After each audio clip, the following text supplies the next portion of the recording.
อยู่ดีมีแหงบ่พี่น้องมื้อนี้คลิปนี้เห็นข่าวมาจากลาวเนาะรัฐบาลลาวเพิ่นออกมาประกาศว่าโอ้คนลาวเฮานี่เราในเราโนนี่ก็เสื้อสายเดียวกันล่ะเอาเราในเราโนนี่เข้ามาประเทศลาวเพราะว่าเฮามีโอกาสนโยบายให้เราโนนี่เข้ามาประเทศลาวเรามาพากันสร้างสร้างพัฒนาประเทศชาติบ้านเมืองนำกันอันเพิ่นเว้าความคิดของเพิ่น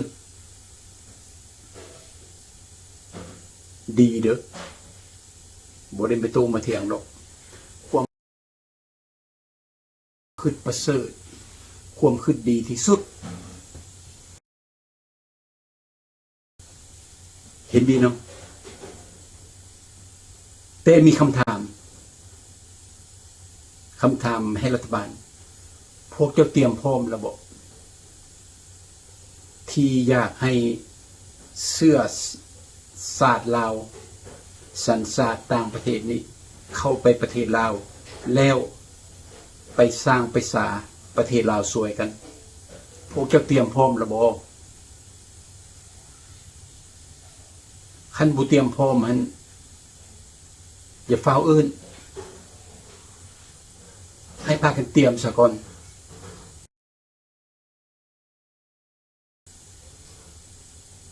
เตรียมจังได๋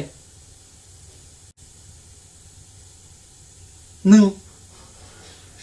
ให้รัฐบาลนั้นฮักคนลาวในหันซะก่อน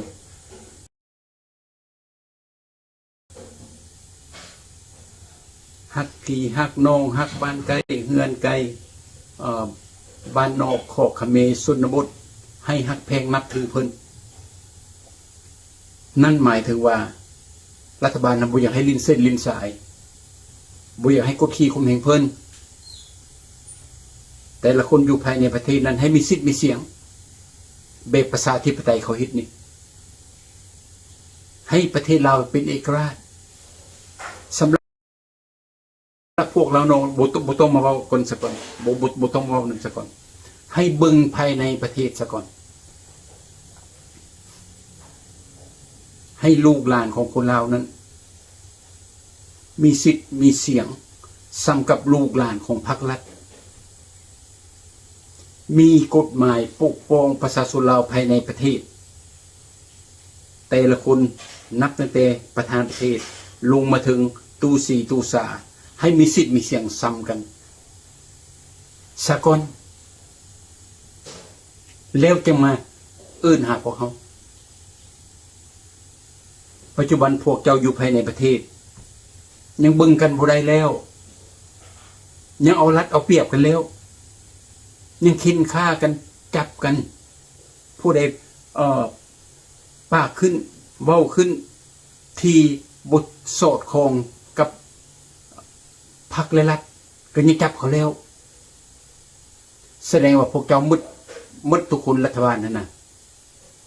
เป็นกลุ่มเผด็จการผู้หนึ่งอยู่ภายในประเทศของตนเองและพากันกดขี่ข่มเหงประชาชนบ่ให้เขาปากบ่ให้เขาเว้าเพราะรัฐบาลนั้นผิดตัวอย่างรัฐบาลโซกงรัฐบาลจับคนผิดรัฐบาลบ่ให้ผู้นั้นผู้นี้ปากเว้า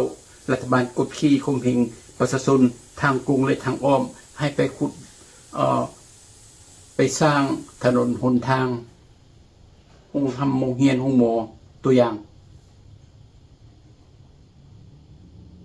อันนั้นเมนพวกเจ้านั้นหมายถึงว่ารัฐบาลและประชาชนอยู่ภายในประเทศนั้นยังบ่เข้ากันเถื่อ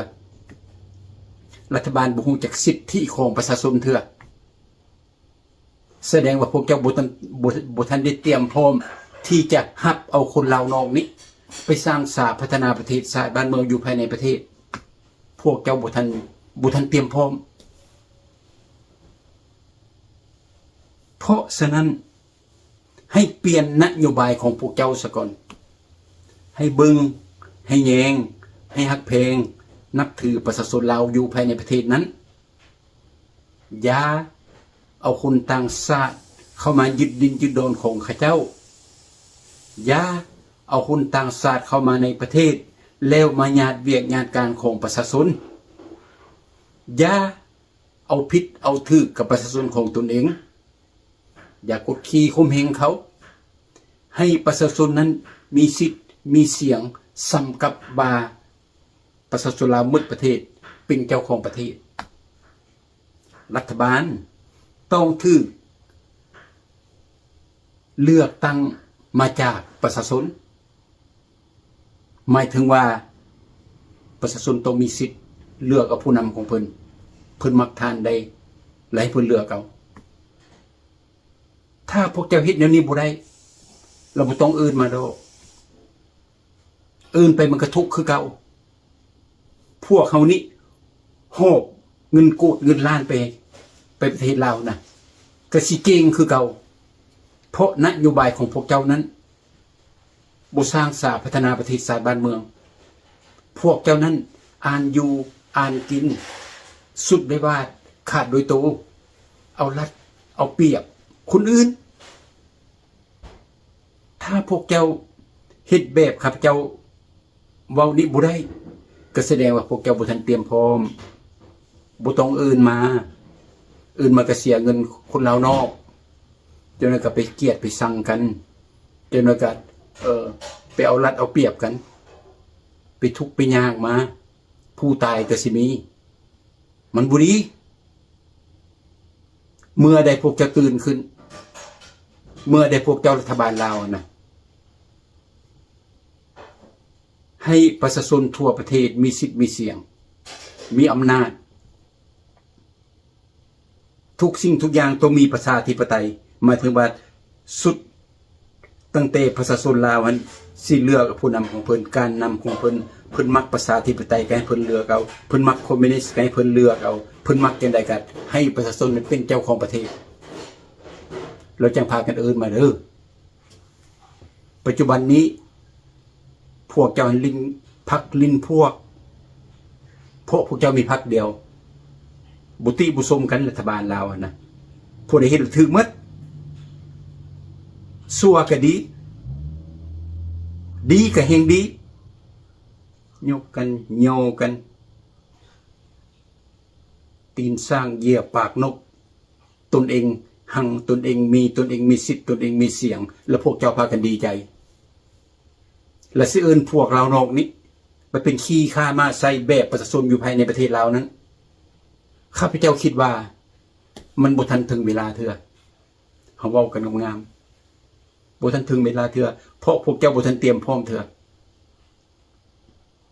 ขนาดประชาชนลาวอยู่ภายในประเทศเขาเป็นคนลาว 100% สัญชาติลาวเกิดอยู่ลาวพวกเจ้ายังเอารัดเอาเปรียบเขาลูกหลานของพวกเขาหรือว่าข้าพเจ้านี่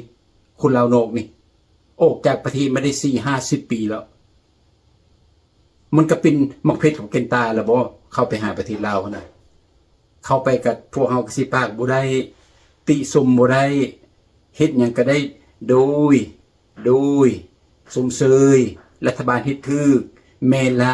เจ้ากินบ้านกินเมืองก็บ่เป็นหยังดอกบ่ผิดดอกเพราะจะเป็นเจ้าแขวงเพราะจะเป็นเจ้าเมืองเพราะจะเป็นรัฐบาลเพราะเจ้าได้เข้าพักเข้ารัฐแม่นบ่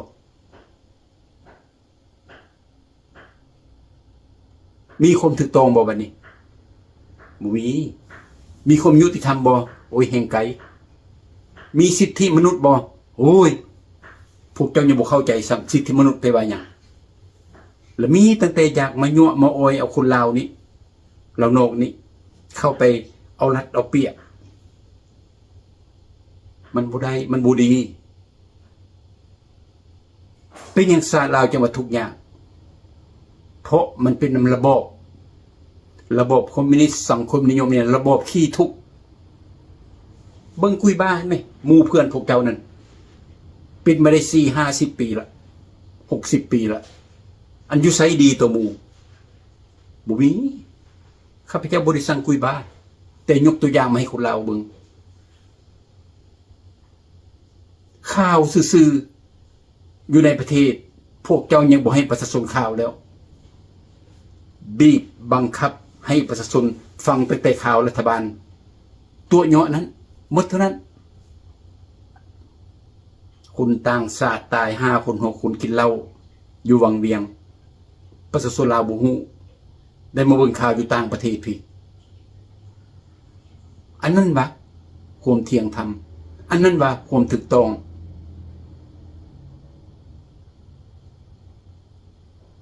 คนละคนเวียดนามเอาเราให้คนต่างชาติกินแล้วเขาติคนลาวเขาติรัฐบาลลาวดีบ่ข้าพเจ้าว่าบ่ดีดอกนี่ล่ะ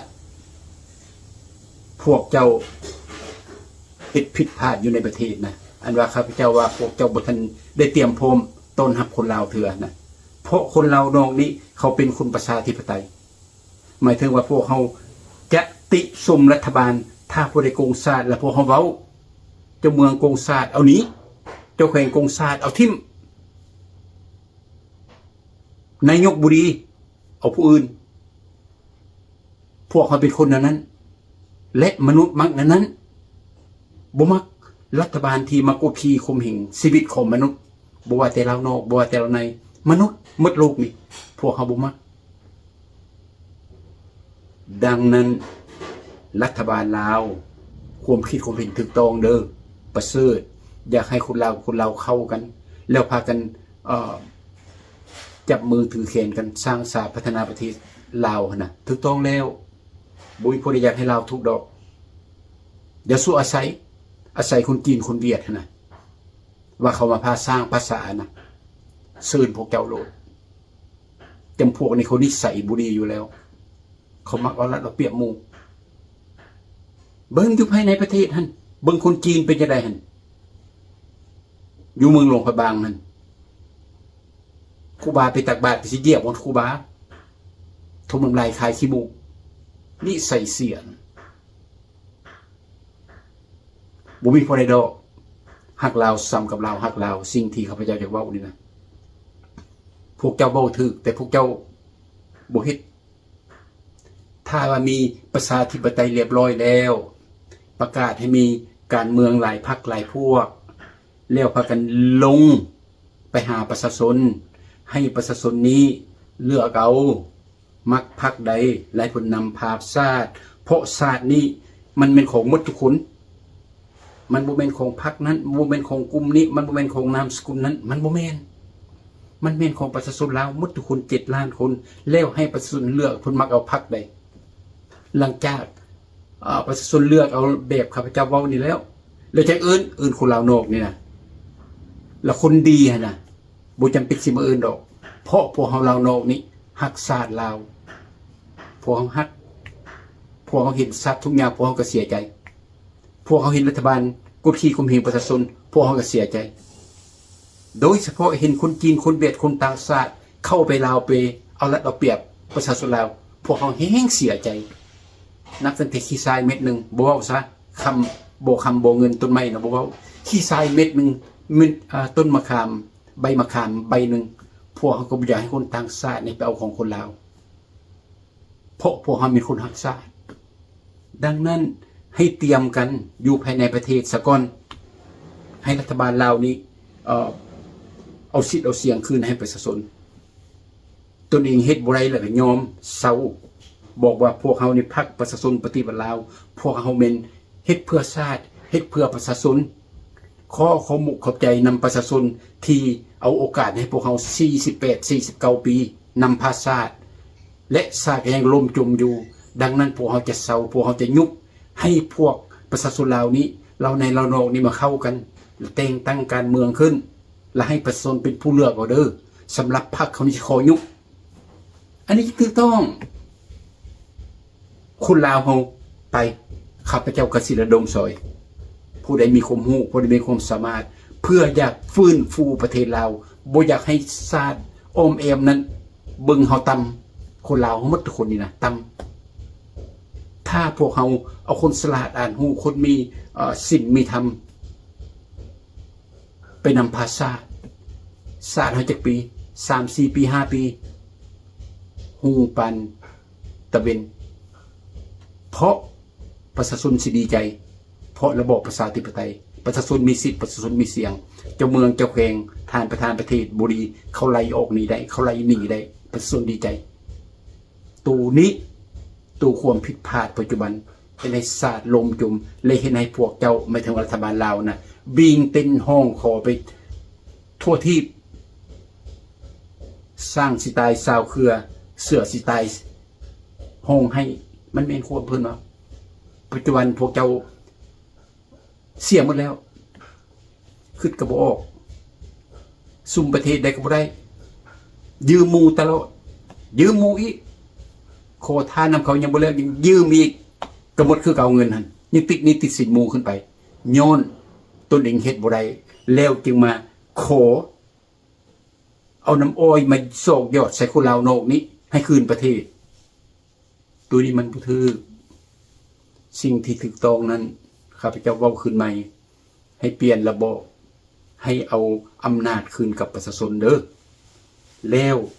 บอกประชาชนหรือว่าประชาชนนั้นให้เพิ่นมีหลายพรรคการเมือง